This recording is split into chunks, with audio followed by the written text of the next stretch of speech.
살면서 우리는 복음이라고 하는 말을 많이 듣죠. 근데 정작 복음을 설명하라고 하게 되면 좋은 소식, 아름다운 소식이라고 말하기도 합니다. 그 순간 머리가 꽉 막히는 그런 경험이 있으실 거예요. 그래서 우리가 듣고 말하는 복음에 대해서 정리하면 좋겠다라는 생각을 갖고 복음에 관련된 설교 7편을 준비를 했습니다. 1부와 2부로 나눠서 우리가 하고 있는데 1부 3편은 마무리를 했고 그리고 2부 4편을 새롭게 나누는 그런 첫 시간이죠. 그 전에 1부 3편을 한번 상기해 보면 좋겠습니다. 어떤 건지 기억나시죠? 네, 맞습니다. 이사야서 40편 1절에서 11절의 말씀이고 베드로전서 1장 20절, 25절의 말씀, 고린도후서 4장 7절과 12절의 말씀이었어요. 내용을 잠시 한번 복습을 해보면 어떨까 싶은데, 왜냐하면 우리가 말씀을 나눈다, 선포한다고 하는 것은 3가지가 들어있죠. 위에서 아래로 전해지는 설교, 메시지가 있어요. 두 번째는 동시에 이 말씀 가운데에서 선포하는 것 가운데서 가르침이 있고 배우는 것이 있습니다. 정보가 있다고 하는 말이죠. 물론 이 안에는 적용점도 있어요. 일상에서 오늘 들은 말씀, 나눈 말씀을 어떻게 이렇게 해봐야 되겠다. 예수님이 선포하시고 이렇게 사셨구나.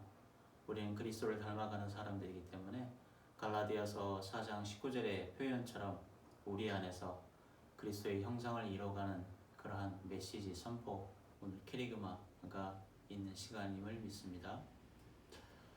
근데 우리가 앞서서 3편을 선포하고 났더니 한 무릎 앞에 서게 돼요. 선지자 이사야 앞에 서게 되죠. 모든 육체는 마르는 풀과 같은 존재다.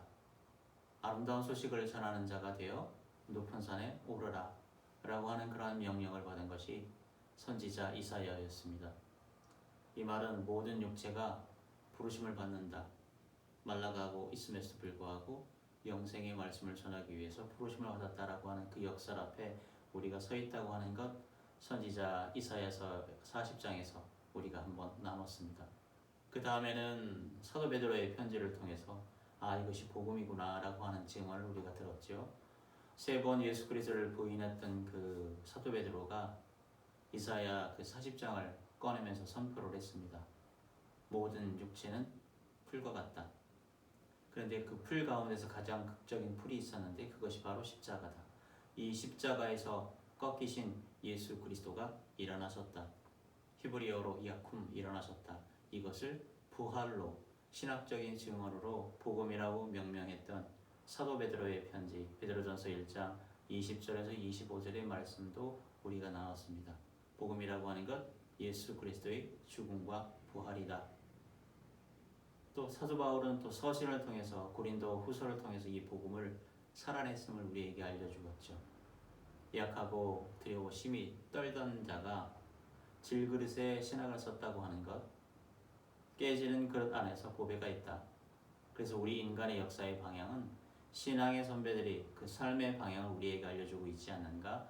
마르는 자 우리 안에서 복음을 전하며 사망으로 향하게 될 때 다른 자들, 이 복음을 듣는 자들은 그 다음 세대들에게는 그 안에 생명이 흐른다고 하는 것, 생명이 우리에게 들어와서 우리가 죽어가는 것 가운데서 우리가 전파할 때, 선포할 때에 듣는 사람들이, 다음 세대들이 그 안에서 그 에너지가, 그 생명이 복음으로서 화한다고 하는 얘기를 우리는 지난 시간에 사도 베드로를 통해서 들었습니다.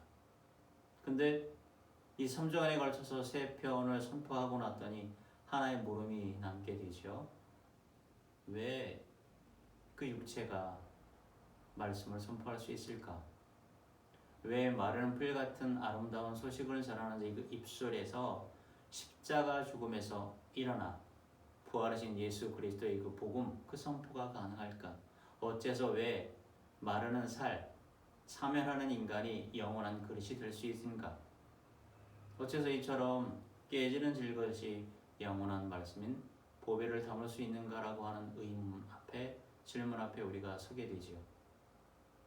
선지자 이사야는 답을 가지고 있지는 않았어요. 사도 베드로는 사건을 복음으로 증언했을 뿐이었죠. 사도 바울은 그 복음을 일상에서 삶으로 살아냈을 뿐이었어요. 그런데 사도 요한이, 우리가 함께 읽었던 이 말씀, 사도 요한이 말하고 있지요. 왜냐하면 이렇게 말할 수 있었던 그 근거는 말씀이 육신이 되셨기 때문이다. 헬라어로는 홀로고스 사르크스 에게네토. 요한복음 1장 14절 우리가 함께 읽었던 말씀이죠. 이 말씀은 앞선 세 편의 전체가 가능할 수 있었던 그 근거를 얘기하고 있어요. 이사야는 선포를 했습니다. 베드로는 이것을 복음으로 말했고 사도 바울은 이것을 삶으로 살아냈었던 것.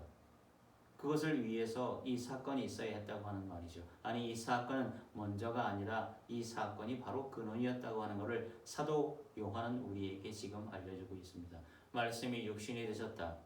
이것이 오늘 말씀의 제목 본 창조, 창조의 본령임을 기억하는 저와 여러분이 되길 주님의 이름으로 축복을 드립니다.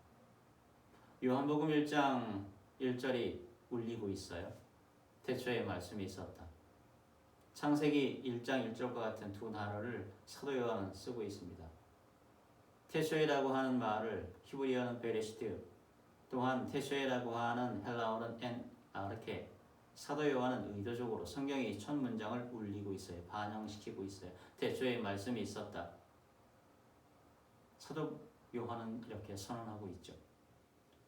3절이 연결되고 있네요. 만물이 그로 말미암아 지은 바 되었으니. 창세기 1장에서는 하나님의 말씀하실 때마다 말씀이 이르시되 그 말씀이 신약으로 왔을 때 요한복음에 이 말씀으로 왔을 때는 이 말씀 히브리어 다바라는 헬라어 로고스였어요. 빛이 말씀으로 생겼다. 하늘이 말씀으로 생겼다. 땅이 말씀으로 생겼다. 우리가 인간이 말씀으로 생겼다. 이것이 첫 창조였어요.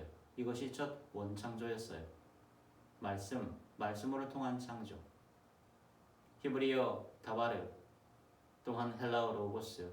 이 로고스가 가슴에 있었던 것만 품고 있는 것이 아니라 발화될 때, 바깥으로 나타날 때 존재가 생겨난다. 이 말은 어떤 거냐면 없던 것이 있게 된다. 혼돈이 질서가 된다고 하는 말이었어요.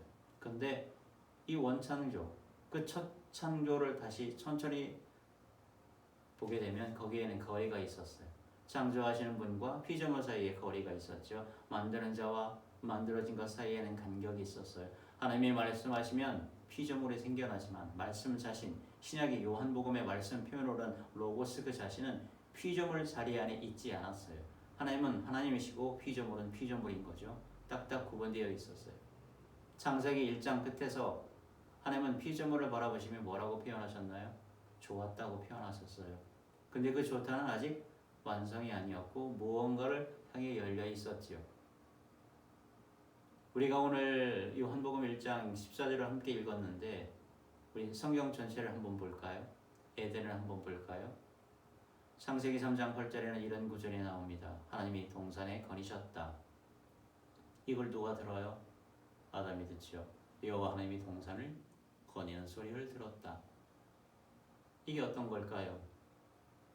창조하신 분이 피조물이 자리에서 걸으셨다고 하는 말이죠. 피조물과 함께 하셨다. 그러나 아직 그것은 온전히 성취되지 않았다. 첫 창조, 제가 원창조라고 부르는데 원창조는 무언신가를 향해 열려 있었죠. 그 열린 자리를 향해 역사가 지금 흘러왔습니다. 드디어 결정적인 날이 드디어 왔지요. 바로 오늘이에요. 우리가 함께 읽었던 말. 본창조가 일어난 거죠. 요한복음 1장 14절 첫 네 단어를 한번 제가 천천히 읽어볼게요. 그 말씀이 육신이 되었다. 우리가 함께 읽었던 개역개정에는 그라고 하는 말은 없어요. 말씀이 육신이 되었다. 헬라어를 읽게 되면 호 로고스 사르크스 에게네토 그 말씀이 육신이 되었다. 이 네 단어는 인류 역사에서 가장 폭발적인 선언 중 하나라고 알려져 있죠. 학자들은 이것을 뭐라고 표현하나요? 성육신이라고 표현하기도 하죠. 그러나 그 신학 용어가 이 네 단어의 임팩트를 다 담아내지는 못합니다. 이 단어를 하나씩 좀 들여다보면 좋을 것 같아요. 먼저 그 말씀 호 로고스. 사도 요한이 정관사를 쓰고 있어요. 호라고 하는 말, 어떤 말씀이 아니라 그 말씀, 태초부터 있었던 그분. 요한복음 1장 1절에 나와 있는 것처럼 하나님이 함께 계셨다. 하나님이셨던 그분, 그 말씀. 하나님의 본질 안에서 영원전부터 있었던 그분. 헬라 세계에서는 로고스를 뭐라고 표현하게 되냐면 우주의 이성적인 원리라고 표현을 하지요. 모든 것을 관통하는 이성. 그런데 히브리적 맥락에서 봤을 때는, 히브리 사람들의 생각에서 봤을 때는 이 말씀이라고 하는, 히브리어 다바레라고 하는 말은 단순히 이성이 아니었어요. 사건을 일으키는 하나님의 약속이었지, 행위였어요. 안에만 갖고 있었던 거 아니라 바깥으로 발화했을 때, 액션을 했을 때 그 능력 있는 그 사건이 되는 말씀. 그래서 사도 요한은 이 두 세계의 언어, 헬라 세계와 히브리적 세계의 언어를 동시에 취하면서도 동시에 그 어느 것도 완전하게 포착하지 못하는 무언가를 선언하려고 했었던 것은 아닐까 생각을 하게 되죠. 이 로고스라고 하는 말, 말씀이라고 하는 말, 헬라적 세계와 히브리적 세계를 결합한 이 로고스, 이것이 살이 되었다. 한국 번역으로 봤을 때는 이 말씀이 육신이 되었다고 표현이 되어 있는데 원어를 보게 되면 플래시, 영어로 플래시, 살이 되었다. 여기서 사도 요한의 결정적인 선택이 있었다고 생각이 들어요. 사도 요한은 영어로 바디라고 하는 말, 헬라어 소마라라고 하는 말을 쓸 수도 있었지만 더 품이 있고 덜 도발적인 그 단어 소마라고 하는 말을 쓸 수 있었지요. 로고스가 몸이 되었다. 이게 덜 충격적이었을 텐데 그럼에도 불구하고 사도 요한은 그 말을 쓰질 않았어요. 사르스라고 하는 말을 썼죠. 살이라고 하는 말을 썼어요. 고기라고 하는 말. 마르고 시드는 것. 이사야서 40장에 모든 육체는 풀과 같다라고 얘기했을 때 이 육체라고 하는 단어, 히브리어 하바사르라고 하는 단어가 70인역으로 번역이 될 때 썼던 그 단어를 사도 요한은 쓰고 있습니다. 사르크스, 살이라고 하는 단어. 여기서 생각해 보면 왜 사르크스인가? 그때 당시에 사도 요한 공동체가 싸웠어야 했던 그런 적들이 있었어요. 이단이 있었어요. 가연서를 주장했던 사람들이 있었어요. 이 가연서를 영어로 번역된 걸 보면 도케시즘이라고 얘기를 하는데 그리스어 두케인이라고 하는 말은 어떤 거냐면 뭐뭐처럼 보인다. 예수님은 실제로 살을 가진 그러한 존재가 아니라 그렇게 보였던 존재라고 주장했던 당대의 이단들, 가연설과 싸우고 있었던 것이 오늘 우리가 함께 읽었던 요한 공동체가 접했던 현실이었죠. 그런 사람들과 싸우고 있었죠. 그리스 사람들의 사유, 헬라 철학에서는 물질은 악하고 열등하다라고 하는 생각을 갖고 있었죠. 근데 과연 신적 존재가 살이 된다고 하는 것은 그들 사람들의 생각에서 봤을 때는 어땠을까요? 불가능했어요. 기껏해야 그것은 환상일 뿐이라고 그렇게 매도했을 거죠. 그런데 사도 요한은 그 불가능을 향해서 선언하고 있습니다. 살이 되셨다. 실제로 마르는 살, 시드는 살, 굶주리는 살, 피 흘리는 살, 죽는 살, 이 살 사르크스가 되셨다. 이것은 이 말은 역사 가운데서 그게 가능하다고 상상하지 못했던 일을 그 일을 사도 요한이 하고 있어요. 이것은 헬라의 사람들에게는 받아들이기 어려운 선언이었을 거예요. 유대인에게는 신성에 대한 모독이었다고 받아들이기도 어려웠을 거예요. 또한 가연서를 주장했던 이단 그런 사람들에게는 부인해야 될 그런 거짓이었을 겁니다. 그러나 사도 요한은 굽히지 않았지요. 사르크스, 히브리어는 바사르, 마르는 것, 그것이 되셨다. 말씀이 사르크스, 살을 선택했다고 하는 것, 이것이 오늘 메시지의 핵심이에요. 본창조의 핵심이죠. 마지막으로 보게 되면 우리가 이 말, 되셨다라고 하는 말, 헬라어는 에게네토. 이 동사 하나 에게네토가 기존의 신학의 산을 움직입니다. 에게네토라고 하는 이 단어는 되었다라고 하는 단어, 기노마이의 단순 과거죠. 딱 그렇게 되었다. 근데 다른 말을 쓸 수도 있을 거예요. 에크티스테라고 하는 말은 창조되었다고 하는 말인데 요한 공동체 사도 요한은 그 말을 쓰지 않았고 그냥 창조가 아니라 되었다. 이 차이가 결정적이죠. 사도 요한은 1장 3절에서 만물에 대해서 말할 때 뭐라고 얘기했냐면 만물이 그를 통해서 지음바되었다라고 얘기를 하죠. 그런데 오늘 우리가 함께 읽었던 이 말씀, 그 말씀 호로고스는 무로부터 불려나오지 않으셨다. 로고스는 왜냐하면 영원전부터 계셨기 때문에 창조되지 않았고 그냥 되셨다. 에게네토 되셨다. 이것은 그 영원하신 말씀이 자발적으로 항해했던 걸 알려주죠. 강요된 것이 아니라 하나님께서 그 영원하신 말씀이 강제된 것이 아니라 로고스 자신이 살이 되셨기를 선택하셨다고 하는 말을 지금 사도 요한 공동체는 우리에게 알려주고 있습니다.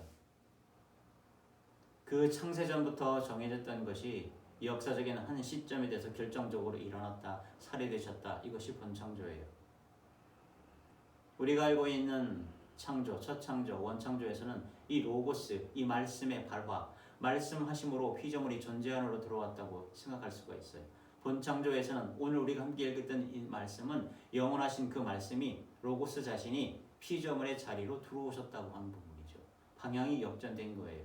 원창조에서는 말씀으로 인해서 그 피조물이 존재 안으로 들어오게 됐는데 오늘 우리가 함께 읽었던 이 본창조에서는 방향이 역전돼서 첫 창조가 실시했던 그 방향이 역전이 돼서 말씀이 육신이 되셨다, 살이 되셨다라고 하는 걸로 오늘 우리에게 도전을 주고 있습니다. 그래서 창조의 본령이 드러나고 있어요.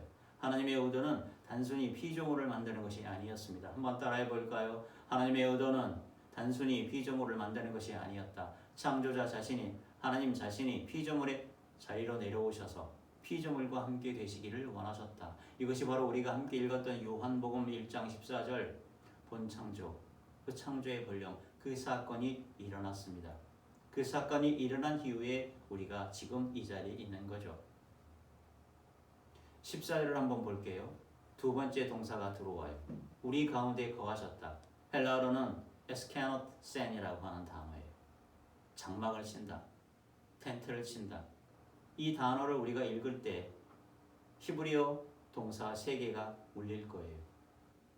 구약을 읽게 되면 거하다, 임재하다, 하나님의 영광이 나타나셨다. 또한 성막이라고 하는 단어, 슈아칸이라고 하는 말, 쉐킨이라고 하는 말, 미슈칸이라고 하는 이 말. 그래서 사도 요한은 의도적으로 성막의 언어를 성육신에 입히고 있죠. 구약 시대에 나타났던 그 하나님의 영광, 그 성막이 지금 우리에게 나타났다. 이 대목에서 우리가 한번 창조 이후의 역사를 한번 따라가 보면 어떨까 싶습니다. 하나님이 피조물과 함께 거하시려고 하는 의도는 어떻게 전개되었을까 하는 일이죠. 에덴을 한번 볼게요. 조금 전에 앞서서 언급하기도 했지만 창세기 3장 8절입니다. 하나님이 동산에서 거니셨다. 인간이 범죄하기 전에 창조주 하나님과 피조물인 우리가 한 공간에 있었지요. 그러나 그 동거는 인간의 범죄로 깨져버렸어요. 동쪽으로 쫓겨났어요. 창세기 3장 24절에는 그룹들과 두루도는 불칼이 에덴의 동쪽을 막았지요. 또한 신의 산을 우리가 한번 볼 수 있을 것 같아요. 출애굽기 33장에서 모세가 하나님의 얼굴을 보기를 원했지요. 내가 주님을 알기를 원하나이다. 하나님께서는 응답하셨어요. 그러나 너가 내 얼굴을 보지는 못하리라. 나를 보고 살 자가 없기 때문이다라고 출애굽기 33장 20절에는 적고 있죠. 그래서 모세는 어떻게 해요? 바위 틈에서 숨어서 하나님이 지나가시는 뒷모습만 볼 수 있다고 성경에는 기록해 놓고 있습니다. 인간들이 하나님을 보기를 원하자 어떤 일이 벌어졌나요? 성막이 만들어지죠. 그래서 하나님께서 설계도를 주셨어요. 히브리어는 미슈칸이라고 하는 단어, 이동식 장막. 출애굽기 25장 8절에 나와 있는 것처럼 내가 그들 중에서 거할 성소를 지으리라. 하나님이 피조물의 진영 가운데서 장막을 치시려 하셨지요. 그 성막이 완성된 날 어떤 일이 벌어졌나요? 구름이 회막에 덮이고 여호와의 영광이 성막에 충만했다. 출애굽기 40장 34절의 말씀이죠. 하나님의 영광이 슈케나가 성막 안에 미슈카나로 임했다라고 하는 말. 그럼에도 불구하고 성막도 완성은 아니었어요. 그것은 광야에서 이동하는 장막이었죠. 언제든 접어서 이동해야 하는 것이었어요. 네, 맞아요. 그 다음엔 뭐가 나오지요? 성전이 나옵니다. 솔로몬이 성전을 지었어요. 돌로 된 영구적인 성전이었죠. 봉헌식이 있었던 날 하나님의 그 영광 쉐케나가 임했어요. 열왕기상 8장 10절에서 11절의 말씀에 기록되어 있어요. 그러나 그 성전은 어떻게 됐어요? 무너졌어요. 바벨론에 왔어요. 성전이 불탔죠. 이후에 에스겔이 비전을 보았습니다. 성전을 떠나는 하나님의 영광, 여호와 하나님의 영광, 그 하나님의 영광 쉐케나가 동쪽 문을 통해서 성전을 떠났다고 하는 것을 에스겔서 10장 18절 19절에 기록된 것을 우리가 또한 확인해 볼 수가 있습니다. 이걸 볼 때 뭐가 기억나시나요? 네, 맞아요. 에덴의 동쪽으로 간 아담과 하와가 겹쳐지죠. 역사는 그 이후에 500년 넘게 어떤 일이 벌어졌어요. 하나님의 말씀이 이 세상에 선포되지 않았어요. 영광이 없는 세계에서 살았죠. 500년 사이에. 그래서 우리는 이걸 뭐라고 표현하냐면 구약과 신약 사이의 중간사, 신구약 중간사라고 얘기했죠. 때가 차서 나사렛에서 한 아기가 태어났습니다. 그 아기 안에서 사도 요한은 선언하고 있죠. 우리 가운데 장막을 치셨다. 그 에덴에 두렵고 떨렸던 동거, 신의 산에서의 그 불완전 만남, 성막에 이동하는 영광, 성전의 쉐케나가 모두 이 사건을 향해서 흐르고 있었죠. 말씀이 살이 되셨다. 로고스가 사락스가 되셨다. 말씀이 육신 살이 되셔서 실제로 우리 가운데 위식한 장막을 치셨다라고 사도 요한 공동체에는 우리에게 알려주고 있습니다. 창조의 목적이라고 하는 것, 내가 그들 중에서 거하리라 성취된 것이죠. 에덴에서 시작된 이 긴 여정이 베들레헴에서 장막을 치신 거예요. 에스케노센, 이 단어 하나에 창조의 목적 전체가 담겨 있는 것은 아닐까요? 내가 그들 가운데서 장막을 쳤다. 장막을 쳤다. 14절이 계속되고 있습니다. 우리가 그의 영광을 보았다. 여기서 보았다라고 하는 원문은 단순히 본 것이 아니죠. 오랫동안 주의 깊게 목격자로서 응시했다고 하는 이 단어예요. 테아오마이라고 하는 단어인데 여기에서 티어터라고 하는 극장이라고 하는 단어가 나왔다고 알려져 있죠. 무대 위에서 일어나는 사건을 앞에 앉아서 집중해보는 그런 것. 사도 요한 공동체는 그 자신과 그 공동체가 목격자였음을 선언하고 있습니다.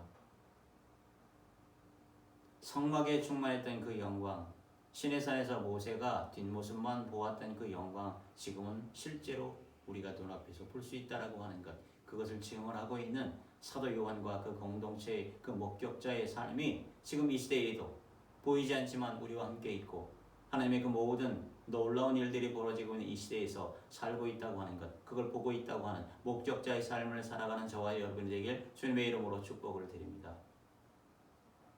제가 좀 전에도 말씀을 드렸어요. 출애굽기 33장 18절 20절을 한번 기억해 보는 일이죠. 모세가 무엇을 구했다고 얘기했나요? 주의 영광을 보기를 원했어요. 하나님이 응답하셨죠. 나를 보고 살 자가 없다. 근데 요한복음 1장 14절 우리가 그의 영광을 보았다라고 분명히 기록해 놓고 있습니다. 보았다, 살아서 보았다, 그 얼굴을 보았다. 모세가 보지 못한 것을 사도 요한과 그 공동체가 보았다. 이것이 가능했던 이유는 무엇일까요? 그 영광이 살을 입고 오셨기 때문이죠. 마르는 살 안에서 하나님의 영광이 임하셨다. 그 살을 통해 영광이 보였다. 이것이 바로 오늘 저와 여러분이 함께 나누는 그러한 메시지의 핵심이죠. 보이지 않던 그 영광이 보이게끔 이 땅에 임하셨다. 살로 오셨다. 우리와 함께 살아계신다. 이게 본 창조의 역설이죠. 그래서 영광은 강함 가운데서 있는 것이 아니다라고 하는 것을 발견하게 됩니다. 영광은 살 안에서 보였다. 영광은 바위처럼 단단한 것에 있는 것이 아니었다. 마르고 시들은 살 안에 드러났다. 우리 안에 드러났다. 가장 연약한 것이 가장 영광스러운 것의 통로가 되었다라고 하는 말. 지난 시간에 했던 사도 바울의 말이 떠오실 겁니다. 심히 큰 능력은 하나님이 있고 우리에게서 난 것이 아니다. 고린도 후서 4장 7절의 그 선언의 근거가 바로 우리가 함께 읽었던 오늘 이 말이죠. 하나님이 먼저 그 방식을 택하셨어요.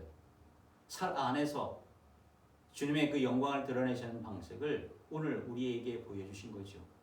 본 창조가 그것을 가능하게 했다. 14절 마지막 문구가 들어옵니다. 은혜와 진리가 충만하더라. 은혜와 진리라고 하는 말, 이것은 단순한 미덕의 나열이 아니었어요. 이것은 출애굽기 34장 6절을 직접적으로 쓴 부분이기도 하죠. 여호와로라 여호와로라 자비롭고 은혜롭고 인자와 진실이 많으신 하나님. 히브리어 헷사드라고 하는 말을 헬라어 카리스로 바꾸고 히브리어 에메트라고 하는 진실함을 진리라고 하는 알레테이라고 하는 말을 바꿨던 사도 요한 공동체의 그 구약과 연결되어 있지만 그것과는 다른 그 영광스러운 그 하나님의 그 모든 말씀이 그 우리 육체 가운데 임할 수 있도록 살러 오셨다고 하는 것 주장하고 있는 선포하고 있는 사도 요한 공동체 오늘 말씀이 이 시대를 살아가고 있는 우리들에게 힘이 되고 길이 되고 뼈다가 되길 주님의 이름으로 축원을 드립니다. 시내산에서 하나님의 모세에게 당신의 이름과 본질을 선포하셨을 때 사용하셨던 그 단어, 지금 살러 오신 분을 묘사하고 있죠. 모세는 바위 틈에서 뒷모습으로 그 이름을 들었어요. 사도 요한은 목격자로서 그 이름이 육신 안에서 충만히 드러나고 있는 것을 보았죠. 청각적인 부분이 시각적으로 이렇게 다가왔다고 하는 것, 목격했다고 하는 것, 이 말, 이 본창조의 핵심을 기억하는 우리가 되기를 원합니다. 그래서 요한은 요한복음 1장 17절 18절에서 이것을 명시적으로 확인해주고 있죠. 율법은 모세로 말미암아 주어진 것이요 은혜와 진리는 예수 그리스도로 말미암아 온 것이라. 본래 하나님을 본 사람이 없으되 아버지 품속에 있는 독생하신 하나님이 나타내셨느니라. 모세의 율법 가운데 그 선포됐던 그 인자와 그 진실함이 예수 그리스도에서 은혜와 진리로 드러나고 있음을 사도 요한 공동체는 알고 있죠. 더군다나 듣기만 하고 여호와 하나님을 바위 틈 사이에서 뒷모습만 보았던 그 구약적 사유방식에서 신약의 예수 그리스도의 얼굴을 직접 보았다고 하는 체감적인 그러한 신앙을 보여주고 있는 사도 요한 이 오늘 말씀, 사도 요한 공동체가 우리에게 도전을 주고 있는 말씀, 이 본창조 안에서 하나님의 자기 계시가 완성됐음을 기억하는 우리가 되기를 원합니다. 하나님께서 사랑하시는 여러분, 하나님은 우리와 함께 거하시기 위해서 천지를 창조하셨습니다. 창조의 목적은 하나님께서 우리와 함께 거하시기 위해서 천지를 창조하셨다. 우리 안에 보배가 드러나는 삶을 우리는 지금 살아가고 있습니다. 사도 바울이 말한 4가지 역경을 기억하기를 원합니다. 우리가 하나님의 거룩한 전임을 잊길 않기를 바랍니다. 성령 안에서 의와 평강과 희락의 삶으로 오늘을 낙원처럼 잘 누리며 가는 저와 여러분이 되길 축복을 드립니다. 기도하겠습니다. 고마우신 하나님 아버지 감사합니다. 우리가 복음을 듣고 복음을 얘기할 때도 복음은 무엇이라고 얘기할 때 복음은 가장 연약했던 그러한 육체에 갖고 있었던 예수님이 십자가 죄임을 지시고 그분이 거기에서 머물지 않고 일어나셔서 부활하셨다고 하는 사도 베드로의 그 복음의 그러한 선포와 더불어 그러한 삶을 살았던 사도 바울 또한 이 모든 것도 모르고 모든 육체는 풀과 같지만 높은 곳에 올라서 그 아름다운 소식을 전해야겠다고 하는 그러한 소명을 받아서 그 일을 행했던 알지 못했던 선지자 이사야, 이 모든 것이 가능했다는 것은 영원하신 말씀이 육체가 되셨다고 하는, 살이 되셨다고 하는 것을 통해서 이 모든 것들이 이루어졌음을 우리가 다시 한번 믿고, 우리가 어려움 가운데서도 우리가 깨질 때마다 그 깨진 것 사이에서 튀어나오는 그 보배로운 빛으로 이 세상이 한 발, 두 발, 또한 빛 가운데로 걸어나갈 수 있다고 하는 것, 그것이 우리에게 보여진 그러한 소명임을 깨닫고 다시 한번 이 시대, 이 어려운 시대에 모든 육체는 풀과 같지만 그러한 자들이 더불어 영원하신 말씀을 선포하며 죽음을 향해 가지만 이 말씀을 듣는 후세, 다음 세대 사람들은 그 안에서 다시금 죽어간 것 가운데서 새로운 빛으로 살아나갈 수 있다고 하는 그 신비한 빛의 세계로 나아갈 수 있다고 하는 복음을 전하는 우리가 되도록 만들어 주시옵소서. 이 모든 말씀 주 예수 그리스도 이름으로 기도 올리옵나이다.